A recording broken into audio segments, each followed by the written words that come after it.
sempre no elemento. A entidade, o foco dela é o que mesmo, gente? Qual que é o foco da entidade? Colisão. Só a colisão. É só para detectar a área de colisão dela. Esse é o foco principal dela, beleza? Muito bem. Agora no nosso código, vamos continuar a colisation. Falhou. Nada funciona aqui, né? Meu Deus. Agora funcionou. Pronto. Não fala mal da sala, gente. Pô, recebeu vocês muito bem. É. Coitadinha dela. Ela tava tão desamparada aqui sozinha, sem ninguém mexendo nela por um bom tempo. Eu tô daí mais ele vai subir pra casa. Eu tô vendo que esse cheiro de mofo aqui. Não, um bom tempo que Tá? Inicialmente, pode disparar alguma coisa no console log, posso pedir para aparecer uma imagem na tela, posso pedir para fazer o que, gente, que eu quero fazer que vocês façam depois? Trocar de fase. Tá? É isso que a gente vai fazer. Ok? Então, primeiramente, vou fazer com que apareça alguma coisa no console log. Apareceu? Show de bola, está funcionando a colisão. Certo? Aí depois nós vamos fazer o esquema de troca de fase. Ok? Primeiramente, vamos verificar como está o código das entidades. Vamos lá. O que eu coloquei aqui? Eu criei duas entidades. A entidade player, que é a Celis. Coloquei o tamanho dela, a dimensão dela. Lembrando que o método rect é a dimensão da área da Celis. Reposicionei ela, a entidade, utilizando as variáveis globais x, y. Beleza? Depois, criei aqui um barril. Uma entidade nova, com essa dimensão. Reposicionei ela. E desenhei, utilizando o método drawImage, a partir do barril que está lá no materiais. Ou seja, o barril ele é uma animação ou uma imagem estática, hein, gente? Imagem estática. Uma imagem estática. Como é que eu sei? Porque eu usei o drawImage. Tudo bem aí, gente? Estão acompanhando? Marcos? Ok? Tô procurando esse arquivo aí. Qual arquivo? Esse que tem barril. Ah, o É projeto? porque ficou lá no... Gente, olha só. Vou dar uma lambuja pra vocês, hein? Coloquei. Vocês estão vendo que o meu player, ele é animado. Eu tenho que animar ela. Por isso que eu não usei o drawImage. O drawImage às vezes só no barril. O barril é estático. Ah, professor, mas eu quero um barril em que ele, ao colidir com a Celis, ele exploda. Ah, aí ele vai ser animado. Tá? Aí você tem duas opções. Aí vai depender do código, do contexto e tudo mais. Ou você faz um barril animado com a função de animation, e aí você cria o status dele, os estados dele. O estado parado, né, inerte, só com um frame só. Certo? Aí você faz um outro estado dele de explodindo. Aí esse explodindo com vários, né, com vários sprites. Se colidiu, troca o status dele. Tá? Ou que alguns fazem também, que também é uma maneira, se não funcionar bem em animations, não gostar muito, alguns fazem o que é? Tem dois tipos de barril. O barril estático e o barril só animado. São dois elementos diferentes. O barril estático, ele é com entidade. Colidiu com aquela entidade com o barril estático, você mata ele, tira ele do palco, dá um null nele, e coloca um outro barril no lugar, só explodindo, animado, só um elemento com animação, sem entidade nenhuma. Tem alguns que fazem isso também. Aí no caso mataria a entidade mesmo. Isso, você mata a entidade, tá? Aí mata a entidade do barril anterior, aí você joga depois só um elemento com animação com o barril explodindo. A gente faz isso também, é uma solução. Ok? Mas vale fazer uma animation já logo. Depende, porque assim, tem jogos, por exemplo, que você, enquanto a explosão está acontecendo, a função hit que checou que você está colidindo está acontecendo ainda. Às vezes você não quer que continue colidindo, você quer que aconteça uma outra coisa, que pare o esquema de colisão. O que o pessoal faz? Muitas vezes o pessoal mata a entidade para não ficar disparando eventos. Por isso, daí troca para um elemento sem entidade. Tá bom? Então depende do caso. Tá? Eu peguei a Animation Series aqui, usando a função, a método add. O que eu fiz? Eu anexei essa animação, adicionei ela ao elemento vazio. Ao elemento vazio da entidade. A entidade player. Lembrando que toda entidade, quando a gente cria, o que cria automaticamente dentro dela? O elemento. Muito bem, Camila. O elemento. É isso aí. Então, ou seja, a animação ela só se anexa ao elemento, não à entidade. Então, a gente mostra só o elemento. Ó, quero que você anexe essa animação ao elemento dessa entidade. Aí, logo em seguida eu digo, olha, logo em seguida já bota para rodar esse estado aqui, que é o walk left. Muito bem. E agora, como é que eu faço para checar se as séries colidiu com um barril? Quem pode me dizer? Quem já fez aí? E aí? No render. Ah? No render. Isso, é no render. É no render que eu checo isso. Por que eu tenho que checar no render? Isso é uma condição de qualquer tipo de engine, tá, gente? Qualquer tipo de engine trabalha dessa forma. Por que eu tenho que checar no render? Para ficar constantemente checando. Constantemente checando. Ou seja, a colisão de qualquer objeto com qualquer objeto tem que ser feita numa função que ela seja executada constantemente. Nessa engine é o render. Em outras engines é update, uma função update que chama, que ela é executada constantemente a cada quadro de atualização, ela é chamada. Então você coloca tudo lá dentro, no update. Tudo que tem que ser constantemente checado é no update. Aqui nesse caso é a função render. Ok?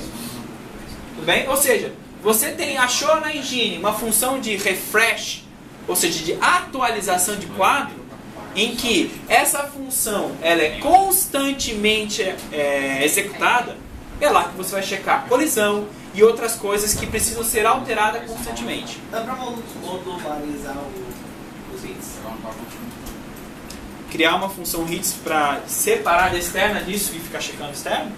Tá. Você cria uma função hit lá, ele vai ser executado Ele vai chamar a função. vai funcionar e aí lá dentro você checa, se colidiu com isso, faz isso, você pode fazer tudo numa hierarquia de hits. Pode ser assim também. Quanto mais complexo é o jogo, mais modular você vai precisar fazer. Aí o que eu aconselho a vocês é primeiro planejar as funções, nem que vocês façam um rascunho num código. Rascunho, por exemplo. Só coloque os nomes das funções e um comentário, uma linha de comentário, o que cada função vai fazer. E pense, botem no papel, desenhe ela, essa função vai chamar essa função é essa. Faz um diagrama. Entendeu? E aí faz o diagrama de atividades. Isso é modularização. Você consegue ter uma visualização mais macro no teu projeto. Quanto mais complexo é o jogo, mais a equipe vai precisar fazer isso. Vai precisar planejar as funções, os módulos, diagramar melhor, conversar entre vocês. Essa aqui vai chamar essa, mas e se essa aqui chamar essa? Vai dar problema assim, assim. Então, é a arquitetura do jogo que você tem que planejar antes, pensar antes de começar a escrever. Porque se você começar a planejar escrevendo o código, com certeza vocês vão ter que refazer muitas vezes. Tá? Não tem problema se no começo, aqui nas aulas, no exercício, vocês já pensarem e já escreverem. Mas é até interessante que isso aconteça, porque vocês vão ter que ver que vocês vão precisar refazer muito o código quando isso acontecer. Mas, lá fora, nas empresas, evitem de já escrevendo pensando. Tentem planejar melhor antes. É o que as empresas pedem. Tá? Quando você já tem uma clareza melhor do que vai fazer e se vai funcionar, aí você começa a escrever. Nem que você pega um papel de sulfite, escreve o código ali mesmo. Não tem problema. Tem gente que faz isso. Não quero escrever aqui. Porque senão eu vou começar a me empolgar, escrever e deixar pronto. Não. Tem que faz no papel. Desenha os módulos no papel com flechas. Não preciso seguir as regras de diagrama de UML. Que nem diagrama de classe que alguns fazem. Vocês vão aprender diagrama de sequência quando entrarem em empresas. Que a diagrama de sequência vai precisar, bem provável vai precisar. Não precisa fazer aquilo, não precisa seguir as regras. Faça do seu jeito também, em casa. Tá? Desde que você pense modular. Vocês estão prestando atenção? Tô gente vem de olhando aí no monitor. Tô falando. Praticamente no monitor ou praticamente em mim? Gente, essa informação é importante, tá? É muito importante que vocês pensem modular. Planejem melhor antes, tá? vai poupar o trabalho de vocês. Aqui nas aulas de exercício podem ir fazendo, não tem problema. Mas depois, nos projetos, nos PIs, tem que planejar mais antes de começar a escrever. Essa entidade tem um método novo. É um método de checagem se aquela entidade colidiu com uma outra entidade. Certo? Tem algumas maneiras de fazer isso aí. Quem pode me dizer como é que eu faço? Uma delas. Tá, mas como é que eu coloco aqui? Já colocou o extend lá em cima? Hã? Já colocou o extend lá em cima? Ah, bem lembrado. Eu coloquei o extend aqui, ó. O que é o extend, gente? Que o Lucas está falando. Que ele está supondo aí. Extensão da engine. Ah? Extensão. Da engine. Tá, isso é de colisão? O quê? Vai fazer uma coisa. De colisão? Isso, essa extensão de colisão chama como que chama? Extend hit. Extend Hit. É com R, não. Nossa. Reach. Reach. né? Reach. Conselheiro amoroso? O que é o hit, mano? Nossa. Nossa. O que é Hitler? Não, não. Meu Deus. Não, prefiro em busca da felicidade. É, né? Não, foi você amoroso.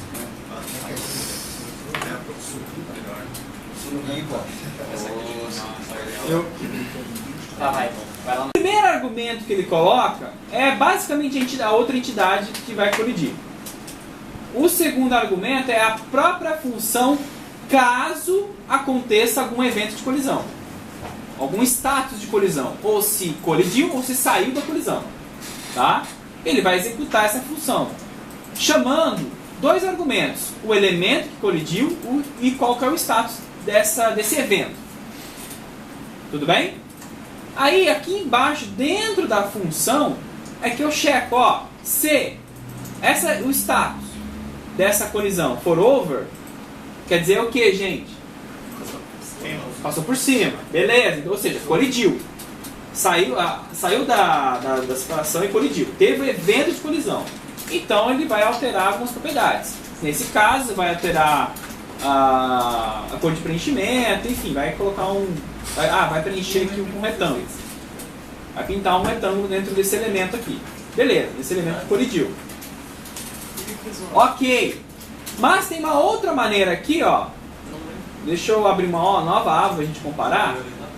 Aqui, ó, em collisions aqui. Vocês verem, vocês darem uma olhada. Ó, ele mostra um outro exemplo, assim, ó. Com a mesma função hit, ele dizendo logo de cara qual que é o evento. Estão vendo? Já de cara o evento. Ó, o over. Ou seja, ele só vai executar essa função aqui, ó, essa bagaça aqui, se acontecer a colisão, se acontecer o status de over, ou seja, de colidiu, com essa outra entidade. Ou seja, Lucas, nesse caso ele deu 3 argumentos para o método hit. Estão vendo a diferença? Tá, mas no caso ali no caso ele declarou a primeira entidade e depois ele declarou X outra entidade ali, né? Isso, você tem uma Aqui, outra. mas isso aqui são 2 entidades, certo? Isso. A ordem das entidades em chamar aí altera alguma coisa ou não? Não. Por exemplo, ele vai verificar se o Aceres colidiu com o barril. E se eu botasse o barril barril na série, não tem problema. Também. Aí no caso. Nesse caso. Na verdade tem. Oi? Quem vai receber a... Sim, quem vai receber o evento, sim. Mas na prática, ele não faz diferença. Tá, e... Os dois vão disparar esse método. Se eu tenho uma função de criar a entidade e eu crio várias entidades, por exemplo, vários barris. Aí eu vou barril 1, barril 2, barril 3. Como é que eu faço para fazer uma sequência de hit para tudo? Bom, aí tem 2 maneiras. Ou você faz um hit para cada barril. Tá? É comum acontecer, filho. Eu fiz o meu, não precisava. Ou você pode fazer aqui, ó, um array de hits de barril.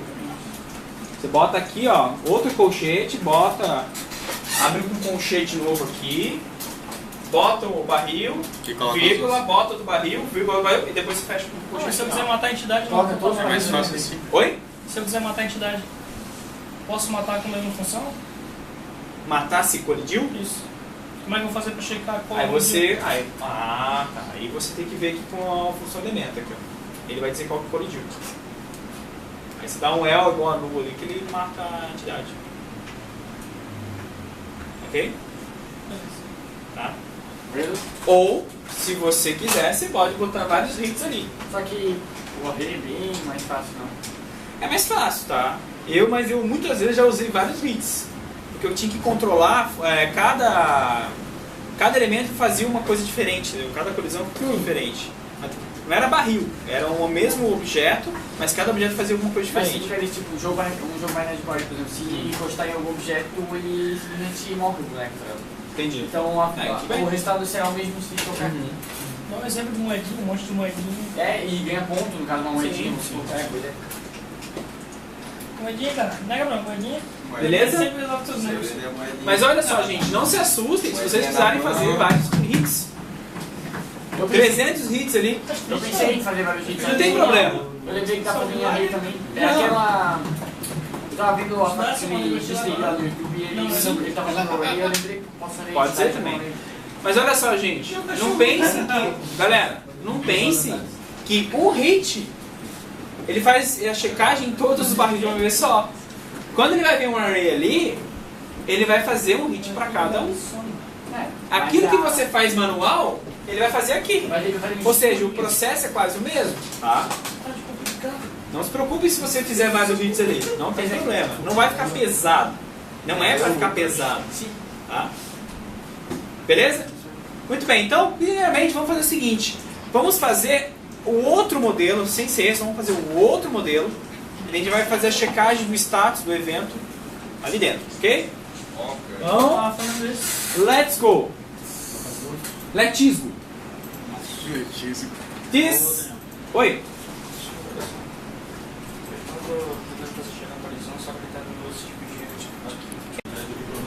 Vou colocar qual a entidade de cara. Vou botar em colchetes mesmo. This.barril. E a função. Logo em seguida. Os argumentos de entrada. State e L. Abro a chave.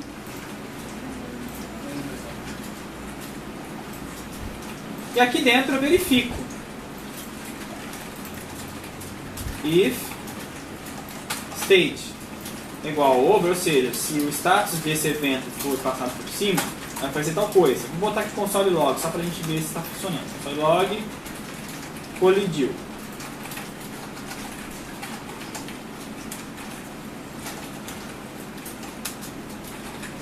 Else, vou colocar aqui, console log,